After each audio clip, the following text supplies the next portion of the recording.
So now we're going to deal with the hair and the flesh and the hands and the shoes and all of that. So as far as flesh is concerned, there's a really good range of colours. In particular, you might have noticed this is a square, bigger style coping, and that's very good for these flat areas of colour. But when it comes to the skin, this little oval shaped pen has a lovely brush end on it, and so it gives you a nice soft line when you're dealing with flesh. I very rarely colour the whole skin in. I tend to stick to putting the flesh colour on just sort of one side of the arm, one side of the leg. I don't necessarily describe the whole thing. I rely on the pencil to finish that story.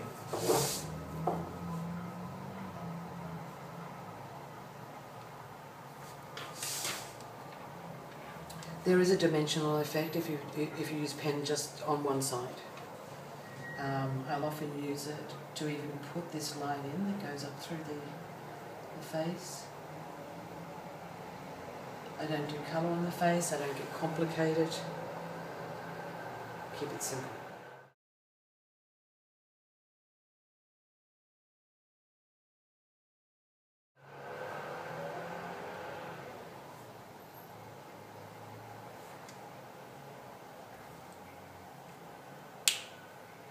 So just these lines is as much flesh as I really want to put in. I'm going to imagine that her shoes match her top for simplicity. I do a pretty similar thing with the shoes that I do with the garment. It's just a much smaller scale, so I just fill in the colour.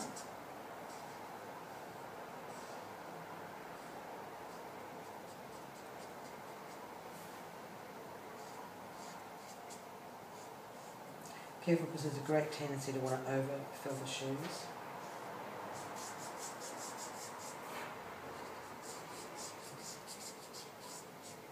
So here I am going to again use the same principle. So I've got rid of the white paper, and in this case I'm going to use a little bit of yellow and some white just to bring out, okay, missed a bit. Now they're done. To bring out some of this shoe detail.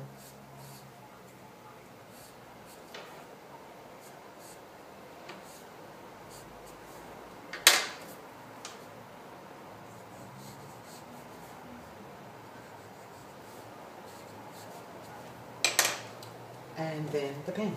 So it's the same principle, just much smaller.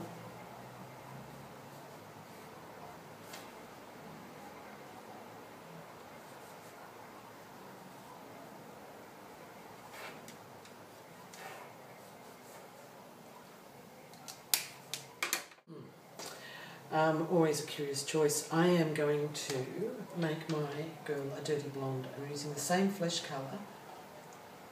You know, there's always obviously the black, and there's a sort of certain range in reds and browns that you can use. I'm just going to use this flesh colour to fill in.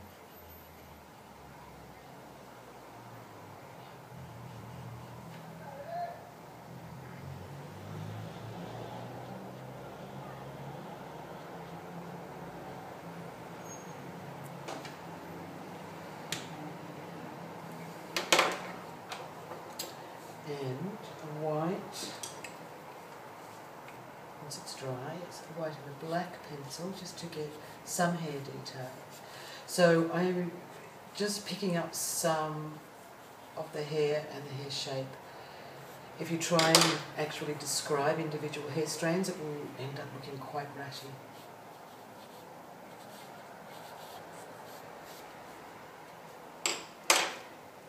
And you can also use, again, the pen. You can sharpen up some of this detail.